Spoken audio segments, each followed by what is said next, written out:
Senhoras e senhores, autoridades presentes.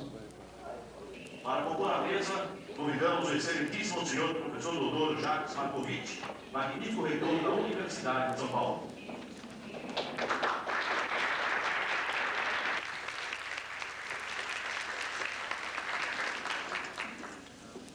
Convidamos agora o excelentíssimo senhor professor doutor Eliseu Martins, diretor da Faculdade de Economia, Administração e Contabilidade da Universidade de São Paulo.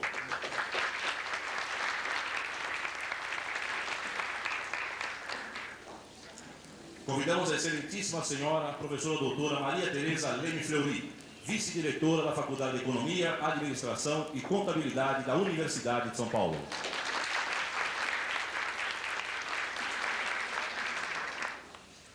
Convidamos agora o professor doutor Lindolfo Galvão de Albuquerque, presidente do Conselho Curador da FIA.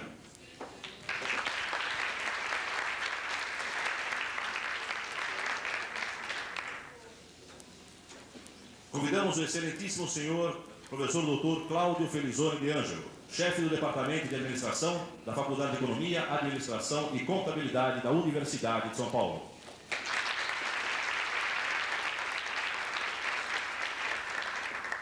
Chamamos agora o excelentíssimo senhor professor doutor Almir Ferreira de Souza, do Departamento de Administração da Faculdade de Economia, Administração e Contabilidade da USP e coordenador-geral do MBA USP.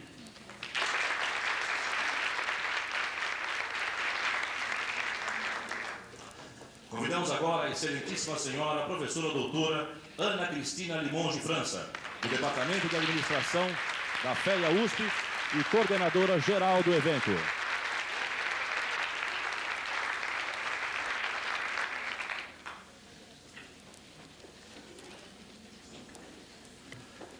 Registramos e agradecemos a presença do Dr. Milton Campanário, presidente da Prodesp, e da senhora Lorete Cozzi, presidente da Associação Brasileira de Medicina Psicossomática.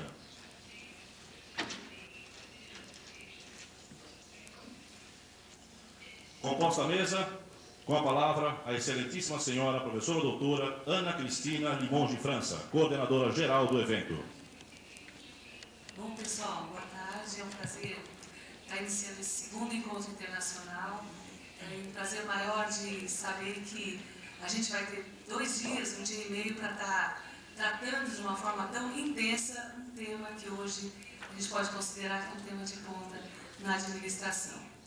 Queria agradecer muito sinceramente a presença do professor Jacques, do professor Eliseu, da professora Maria Tereza, professor Cláudio, professor Lindolfo, professora Almir e todas as outras pessoas aqui presentes, nossos convidados internacionais, professora Frida. Bom, é uma lista longa, mas mais do que tudo, eu gostaria que vocês tivessem dentro desse encontro o espírito do encontro em si, da troca, do questionamento, da descoberta, de muitos negócios que podem surgir, de muitas frentes de pesquisa.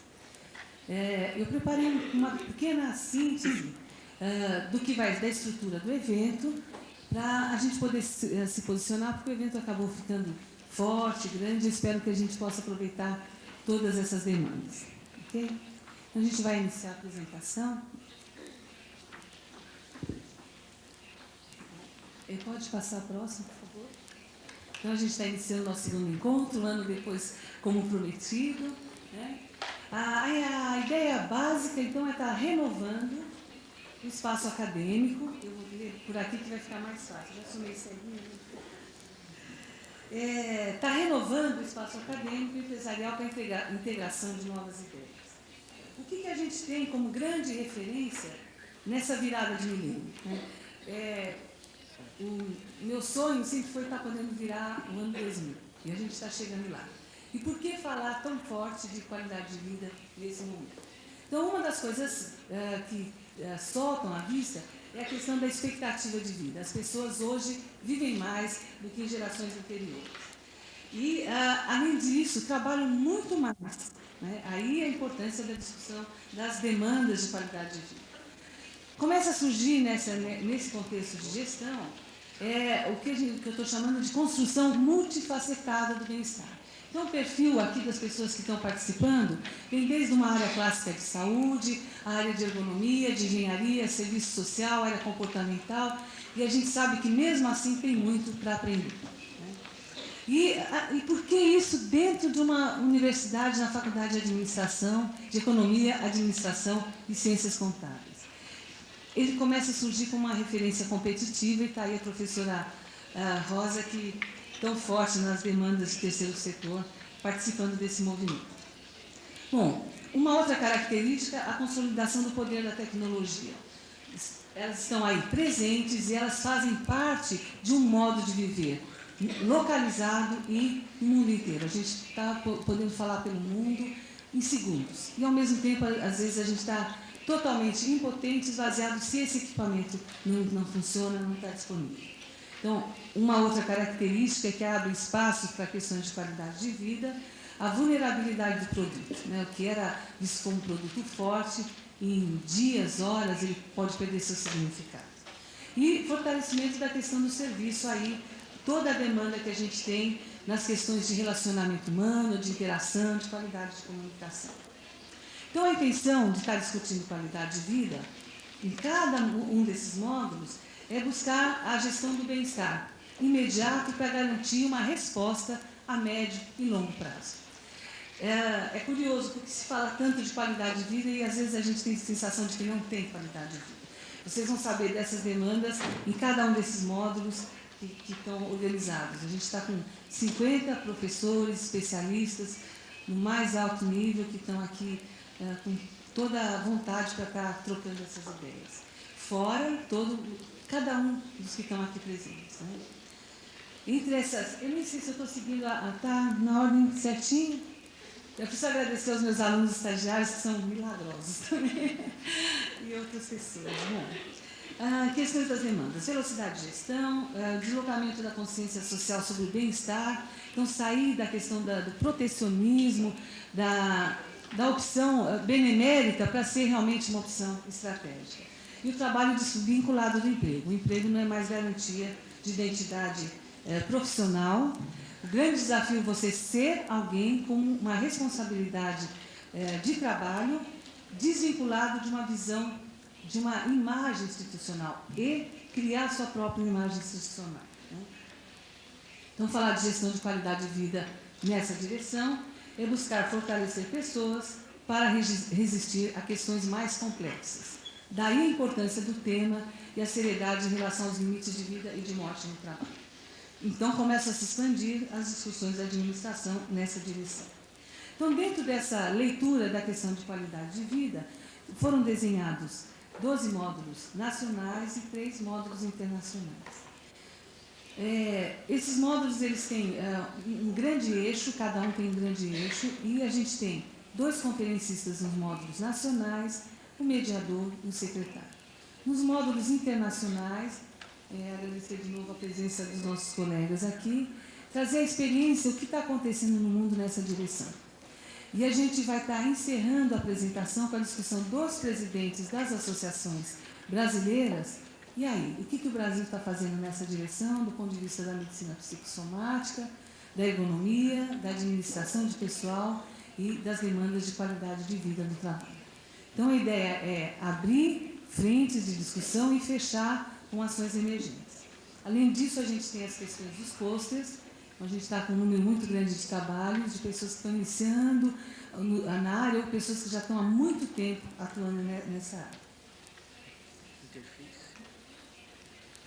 Bom, fechando então a apresentação, a proposta desse seminário, quais são os grandes eixos que a gente tem e esses movimentos da qualidade de vida.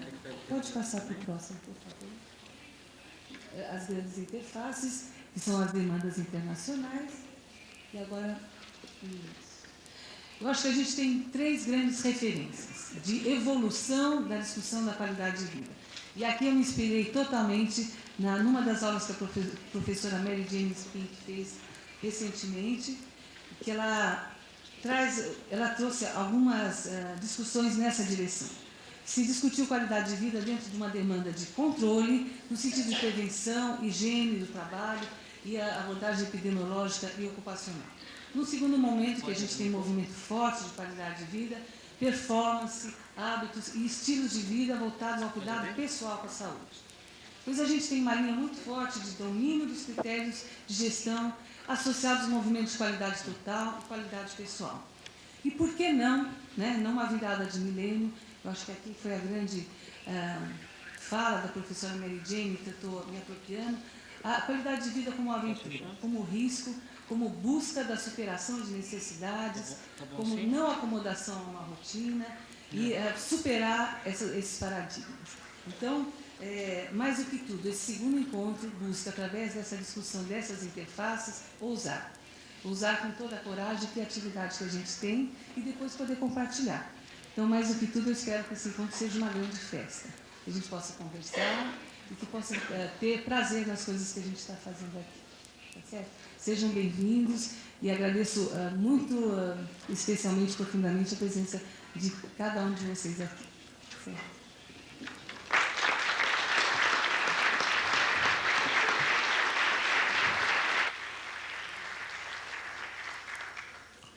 Convidamos agora a fazer uso da palavra o professor doutor Eliseu Martins, diretor da Faculdade de Economia, Administração e Contabilidade da Universidade de São Paulo. Magnífico reitor, Ana Cristina e demais colegas aqui presentes, uma boa tarde a todos. É uma enorme satisfação ter esta casa recebendo este segundo encontro. A única coisa que eu gostaria mesmo era de ter a oportunidade de ficar ali sentado aprendendo a melhorar a qualidade da minha vida. Mas ainda hei de chegar lá. Se bem que o exemplo que eu vi esses dias me preocupou, porque vendo a qualidade de vida que a Ana Cristina Limoges estava tendo, no trabalho de preparar, eu fiquei algo meio incongruente aí. Mas esse evento tem inúmeras facetas diferentes, salientadas aqui, e a própria professora Ana Cristina havia me pedido, fala alguma coisinha sobre algo um pouco diferente, sobre o que tem isso a ver com um ramo específico dos 3 nomes que compõem a nossa escola. É fácil entender qualidade de vida do ponto de vista econômico, de todos os pontos de vista mencionados, na área de gestão, na área de administração, saúde, marketing, segurança, etc, etc.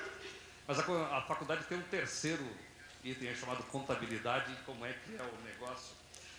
E, na verdade, eu muito rapidamente comentaria o seguinte. As informações, de uma maneira geral, dadas principalmente no caso das companhias abertas ou de outras empresas do mercado, sempre se caracterizaram durante muitos séculos por prestigiar a figura do capital. Sempre foi aquela figura, qual é o lucro líquido de quem? Dos donos do capital da empresa. Qual é a parte de garantia para os terceiros que emprestam capital para a empresa? E qual é a parte do que vai para o governo? E só neste século, nessas últimas décadas, começou um movimento, e originário da Europa, basicamente, que veio a criar a figura daquele que hoje se chama do balanço social, que tem a ver com a informação principal. Ele nasceu fortemente com a figura de este outro elemento formador da riqueza, que é o tal do ser humano, né, ao lado do trabalho. E nasceu, então, essa figura do balanço social, que tem 4 vertentes. A original, que diz respeito a uma espécie de balanço de recursos humanos. Um conjunto de informações que é colocado à disposição por todas as, e não só empresas, mas por todas as entidades, todas as organizações, dando um quadro bastante grande de evolução e de condições que cercam o relacionamento entre a empresa e a sua mão de obra, os seus recursos humanos.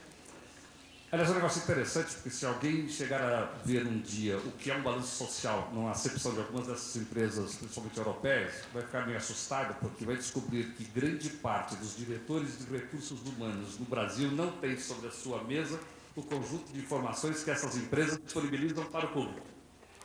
Para quem conhece, é uma coisa extraordinária.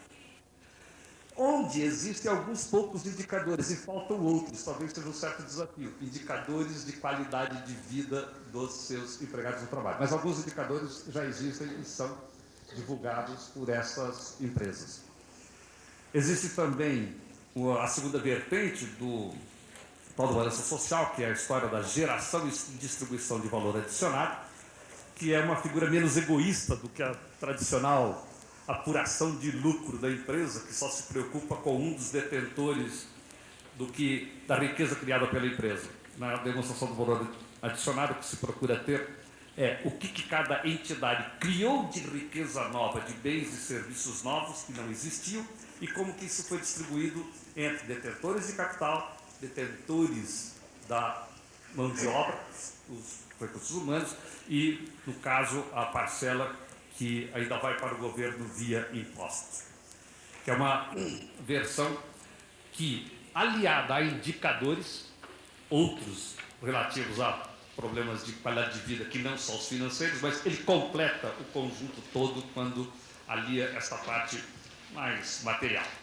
A terceira vertente do balanço social é a figura do chamado balanço ecológico, que é um negócio meio esquisito quando assim tratado, mas é um conjunto de informações sobre o que a empresa está produzindo de afetação no meio ambiente.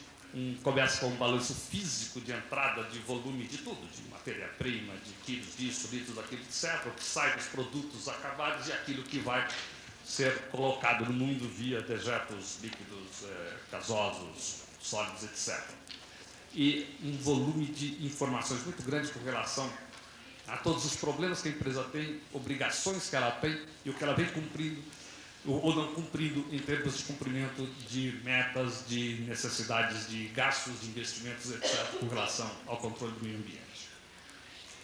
E a quarta e última faceta do tal do balanço social,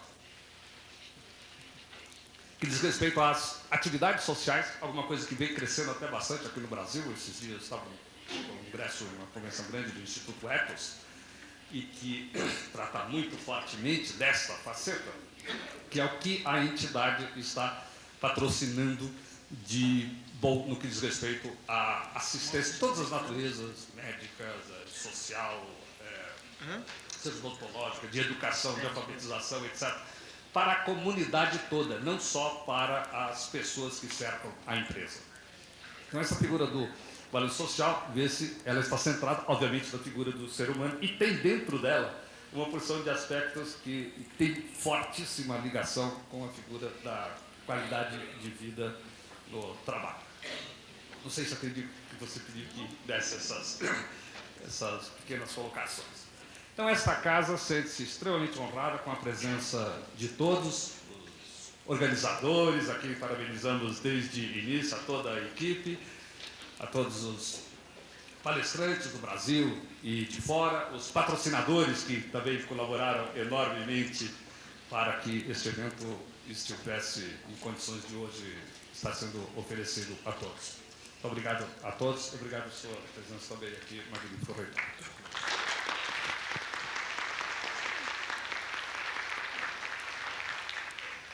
Convidamos a usar a palavra agora a excelentíssima senhora professora doutora Maria Tereza Leme Fleury, vice-diretora da FEA USP.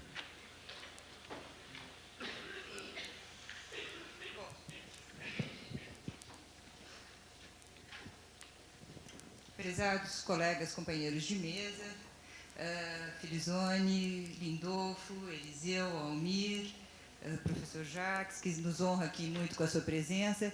Eu estou fazendo uso da palavra não como vice-diretora da FEA, mas como coordenadora do Programa de Estudos e Gestão de Pessoas, o PROGEP, que abriga, inclusive, toda essa atividade ligada à qualidade de vida no trabalho. Então, se o Eliseu falou de todo lado da contabilidade do balanço social, agora eu vou falar da parte toda de gestão de pessoas. A gente faz até uma boa dupla aqui na diretoria da FEA, eu brinco, é o contador com a RH, e a gente toca um pouco essa instituição para frente. O PROGEP é justamente um programa que foi criado no âmbito da FEA, no âmbito da Fundação Instituto de Administração, e que tem como uma das áreas a gestão de qualidade de vida no trabalho. Outra área, por exemplo, é a gestão de competências, que está aqui embaixo apagadinha, relações de trabalho, a ideia de gestão estratégica, modelos de gestão de recursos humanos, a ideia mudança organizacional, cultura organizacional, enfim, diversas áreas que a gente vem desenvolvendo pesquisas, produzindo conhecimento e procurando disponibilizar esse conhecimento para uso da comunidade. E justamente essa área, aqui, essa área azulzinha aqui, coincidentemente bem da cor da roupa da Ana Cristina, é a área que a Ana Cristina vem desenvolvendo, ligada à qualidade de vida no trabalho. Nós somos um grupo de professores aqui do Departamento de Administração, vários de nós estaremos participando, aliás, o grupo todo estará participando de diferentes momentos e diferentes eventos durante estes dias, mas justamente a nossa proposta é vir criar esse conhecimento, um conhecimento que procura ser de ponta, um conhecimento que procura amarrar a teoria, a prática, a experiência das organizações e disponibilizá-lo à sociedade brasileira. A sociedade não só uspiniana, a sociedade acadêmica, mas a sociedade de empresas, instituições e de outros países com os quais a gente vem mantendo relações de cooperação, de pesquisa e desenvolvimento de projetos.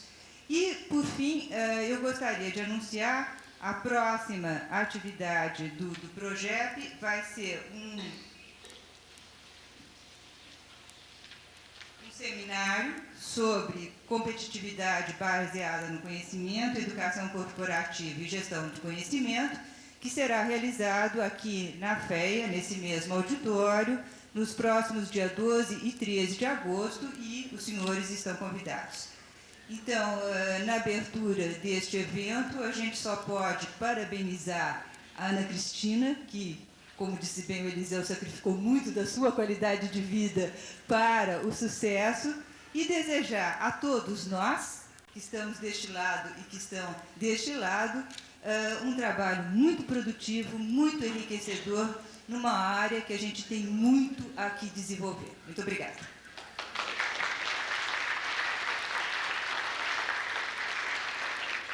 Solicitamos que as senhoras e os senhores desliguem os celulares, por gentileza.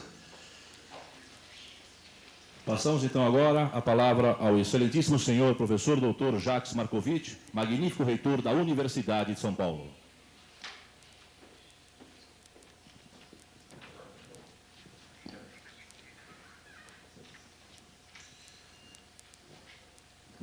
Meu caro professor Eliseu Martins, em nome de quem eu cumprimento os integrantes da mesa que preside esta sessão de abertura, minha cara professora Ana Cristina Limonge França, em nome de quem eu queria cumprimentar todos os integrantes da comissão científica e técnica responsável pela organização deste evento, caros colegas, professores, integrantes dos quadros da Universidade de São Paulo, de outras universidades, caros também convidados que, na condição de diretores de recursos humanos ou de responsáveis pela dimensão humana da empresa, estão também nos brindando com a sua presença.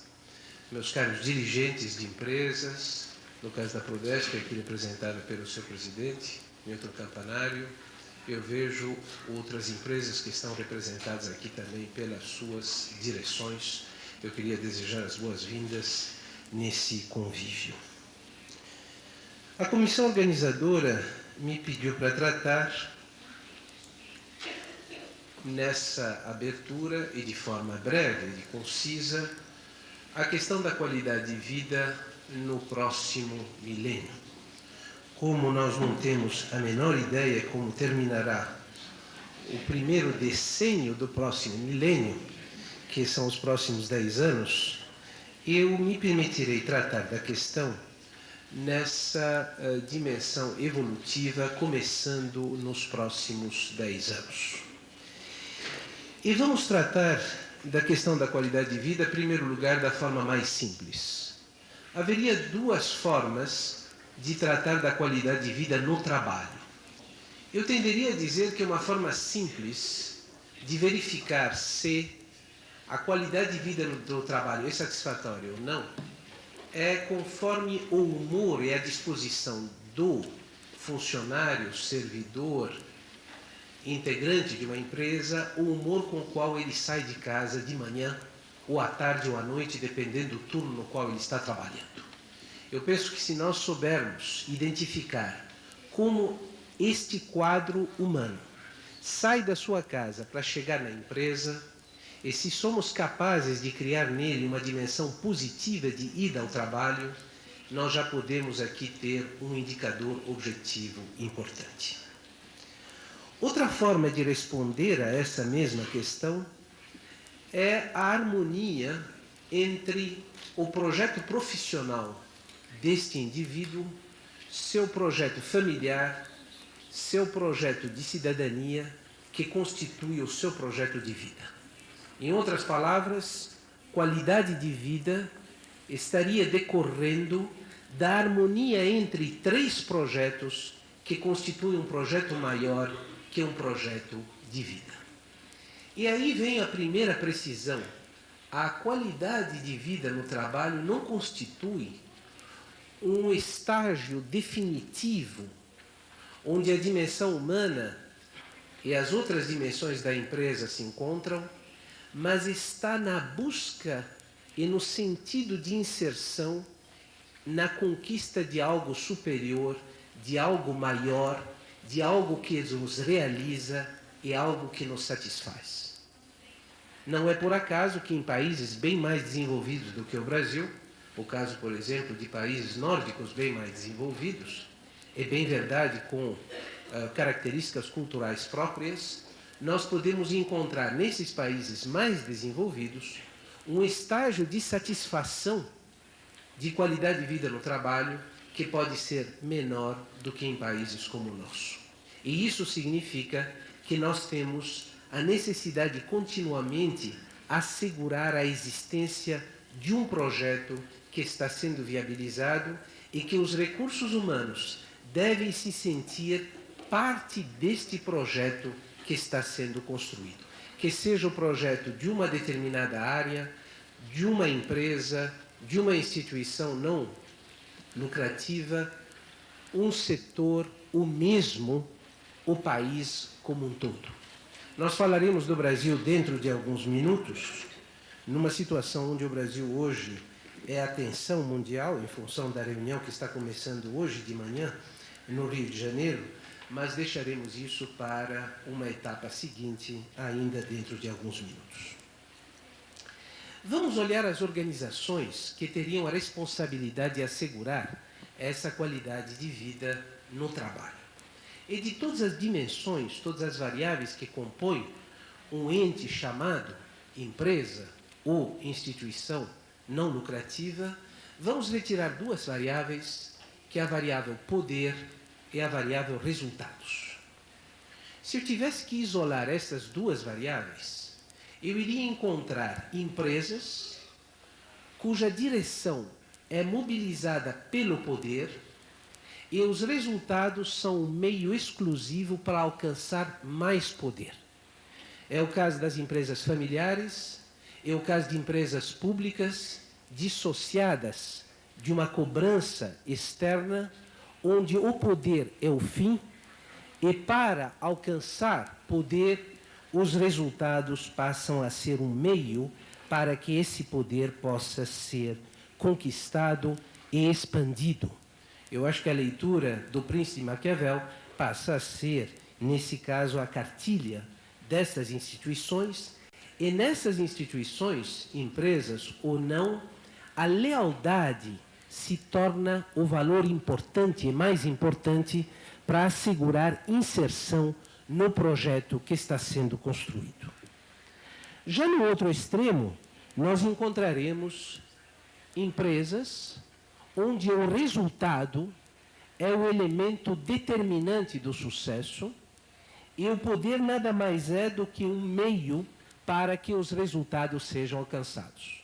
O caso mais dramático É o caso, por exemplo, da Koenig, que acaba a ser denunciada a sua falência, onde as próteses de silicone foram um grande negócio, mas esse negócio acabou fazendo com que o seu êxito transitório e depois a derrota no mercado fez com que essa empresa tivesse que fechar, apesar dela ser uma empresa centenária. E aí o resultado colocou o poder como instrumento e, a partir daí, a empresa teve pouco sucesso de sobrevivência.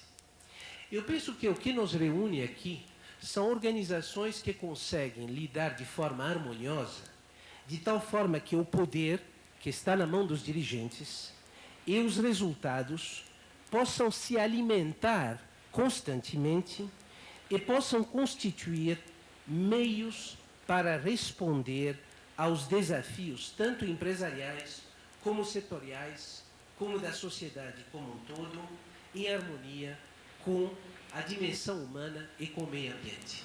Percebem que, nesse caso, poder e resultados constituem duas dimensões que se alimentam mutuamente, olhando para um todo maior, que é mais relevante da própria existência, que é a empresa, que é um meio para alcançar objetivos maiores. É evidente que, para o acionista, a empresa é a dimensão mais importante, mas mesmo o acionista hoje não quer uma empresa fechada que olha para si e que passe a colocar a instituição como um fim em si mesmo.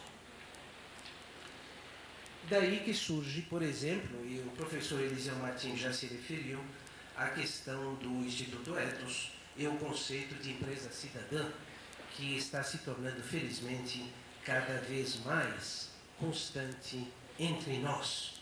Eu acho que empresas que merecem ser citadas, a Natura de um lado, a Siemens do outro, e outras organizações que têm revelado esse compromisso com a sociedade, mostram bem que é possível conciliar poder e resultados dentro de uma visão de um objetivo maior.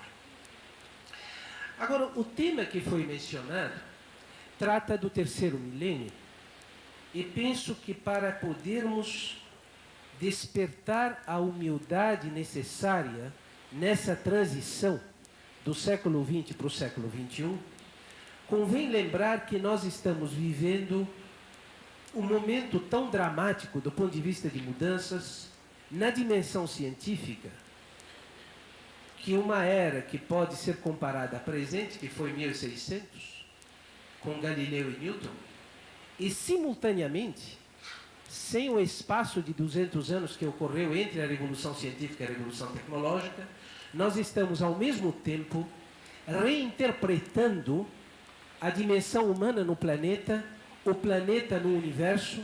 Há 2 meses atrás, os astrônomos já confirmavam a existência de um outro sistema solar, o que dá ao ser humano, através da nova tecnologia, a possibilidade de reinterpretar sua própria existência no universo. E enquanto isso ocorre, conforme foi citado pela Ana Cristina, a esperança de vida se eleva porque a evolução tecnológica permite hoje, na dimensão da saúde e da alimentação, recursos que nunca existiram e que pela primeira vez se tornam acessíveis aos seres humanos. Tudo isso cria uma qualidade de vida dinâmica. De nada adianta estabelecer padrões rígidos, porque o ser humano, na sua criatividade, estará buscando sempre conquistar novas fronteiras de realização e de satisfação. E cabe às nossas organizações criar o ambiente para que esses projetos possam ser sonhados, estruturados e depois realizados. É evidente que cada um poderá ter o seu projeto, mas cabe, num encontro como esse, desenhar formas para que todos possam participar de um projeto coletivo e desenhar seus próprios projetos individuais. Nós vivemos no Brasil num momento de desafios. no momento onde os mitos negativos têm tido mais presença na mídia do que os mitos positivos.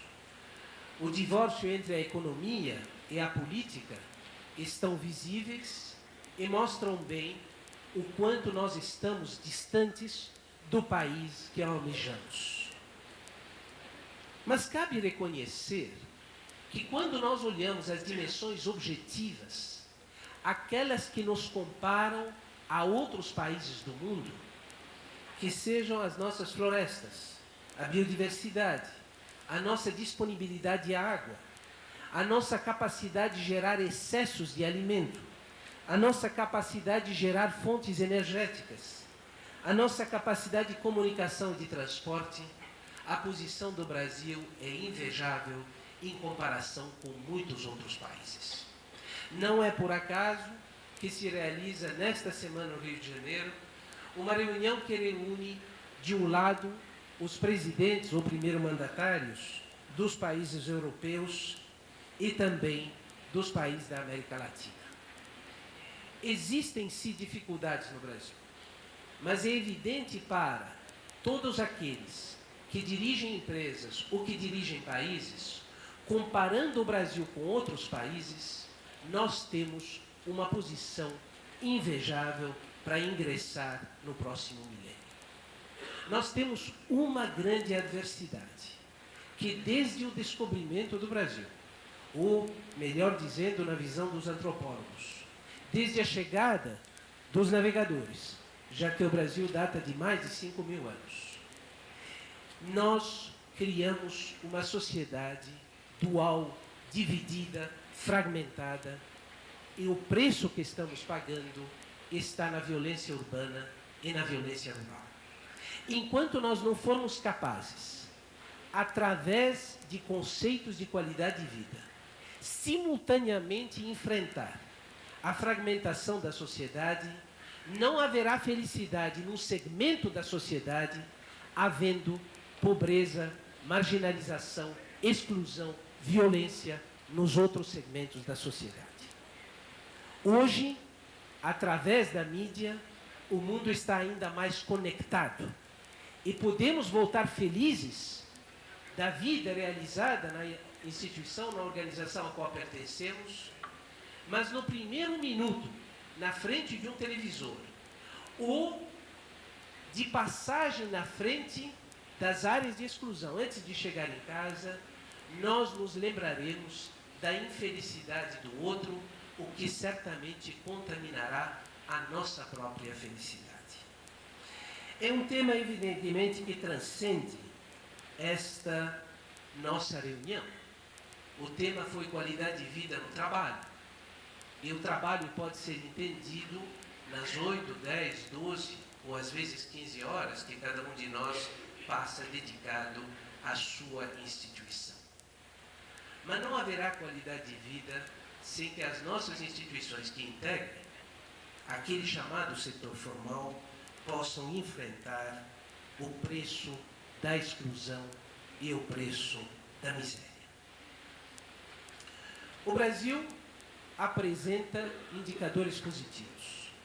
Eu não acredito que um Brasil como o nosso teria crescido 11 vezes em termos populacionais, 15 milhões em 1900, 170 no ano 2000 e 2020, 220 milhões a 230 milhões, lá por 2030, nenhum país teria crescido 11 vezes se não houvesse nesse país condições adequadas de vida.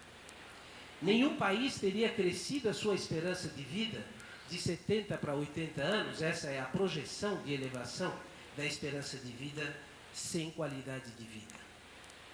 Mas apesar destas duas dimensões, nós nos encontramos com uma divisão interna, uma primeira, segunda, terceira e quarta divisão de população, onde nós sempre somos vistos como o país de maior número de extremos dentro da própria sociedade. Aqui a nossa universidade procura dar a sua contribuição às jornadas de políticas públicas que tratam de saúde, de emprego, que tratam do meio ambiente e no segundo semestre vão tratar da educação e da violência, constitui uma contribuição que, ao meu ver, outras instituições aqui representadas estão ou poderão se engajar nessa reflexão generosa sobre temas que transcendem os limites das suas empresas, mas que são condições imprescindíveis para uma qualidade de vida mais ampla e mais integrada.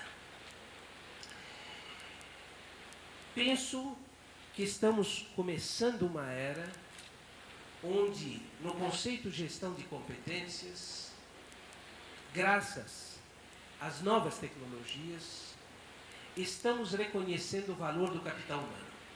Esse capital humano não se dá unicamente pelos nossos quadros internos, mas também o capital humano dos nossos consumidores, o capital humano dos nossos fornecedores, o capital humano dos nossos colaboradores. E talvez esse é o maior desafio que nós teremos que agora, numa era onde a tecnologia se tornou o epicentro das atenções, recolocar o ser humano como a dimensão mais valiosa e determinante do nosso sucesso. O computador, a televisão, a internet acabaram se tornando os elementos diferenciadores de sucesso.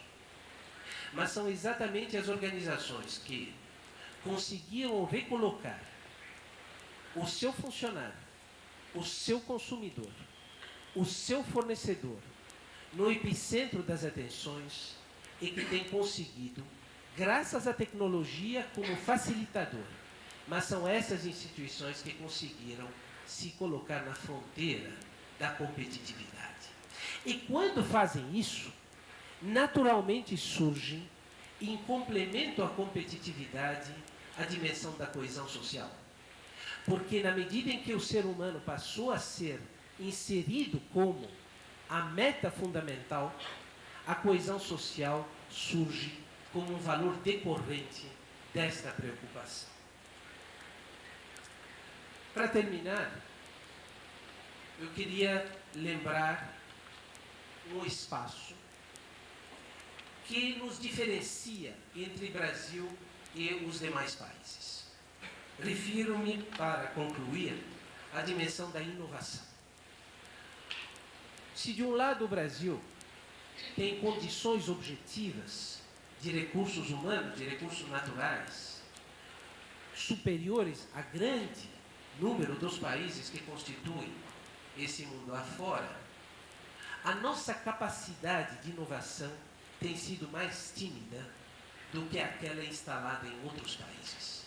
E daí vem o eixo do papel dos laboratórios de pesquisa das empresas, com as universidades, os institutos de pesquisa, que constituiriam um espaço contínuo de inconformismo e de busca do conhecimento novo e de novas soluções.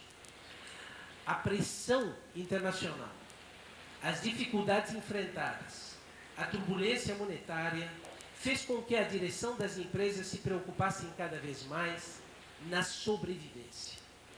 Mas eu nunca me canso de lembrar que desde o início da palavra escrita é preciso conciliar a sobrevivência do amanhã com o preparo do futuro, e isso se dá pela via da inovação.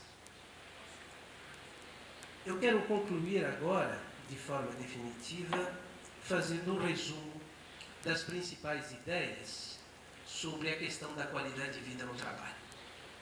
Em primeiro lugar, dar para cada um dos integrantes de uma instituição, que seja empresa ou que seja uma organização não lucrativa, o sentido de sujeito do seu projeto de vida. Nós não somos objetos, cada um de nós constitui uma fonte de mudanças, e na medida em que nós assumimos esse sentimento de sujeito que constrói o seu futuro, a nossa capacidade de articulação, nossa capacidade de integração, a qualidade da vida na qual nós estamos envolvidos, mesmo se ela tem que melhorar, nós temos uma dimensão construtiva que passamos a assumir. Em segundo lugar, é preciso, e cabe especialmente aos dirigentes das empresas e das instituições não lucrativas, facilitar a conciliação e a harmonia entre o projeto profissional, o projeto familiar e o projeto de cidadania. E isso pode variar de geração para geração e também de gênero. Para a mulher recém-casada, que está procriando, talvez o que se entende por harmonia entre projeto profissional, familiar e de cidadania é diferente daquele indivíduo com mais de 40 ou 45 anos que terá suas necessidades próprias. Como promover essa harmonia dentro da empresa ou dentro da instituição não lucrativa? A terceira conclusão se refere às duas variáveis do poder e dos resultados. Tanto o poder como os resultados são variáveis a serem disciplinadas por uma estratégia maior, que tem a ver sim com a sobrevivência da empresa, mas a empresa só entra na história na medida em que ela se torna perene e trata de ajudar uma comunidade a passar para um patamar mais avançado de desempenho, tanto na dimensão econômica como na dimensão social. Em quarto lugar, nós teremos que aprender a lidar com as turbulências. A reedição de 1600 e 1800, na mesma época, enfrentando simultaneamente uma revolução científica e uma revolução tecnológica, exigirá de cada um de nós fazer do conhecimento uma fonte de resultados, uma fonte de poder, mas, acima de tudo, uma fonte de aprendizagem. E isso significa ter a possibilidade, através desse conhecimento, valorizar todo o capital humano na dimensão dos que integram o quadro de funcionários da empresa, os que integram o quadro da instituição sob a forma de usuários, os que integram a instituição sob a forma de fornecedores, os que integram a instituição na sua forma de dirigentes. Todo o capital humano constitui uma fonte de conhecimento que, se valorizado, gera as competências que nós tanto precisamos para enfrentar o futuro, partindo da história que cada uma das nossas instituições, das nossas comunidades, foi escrevendo ao longo dos anos. Muito obrigado.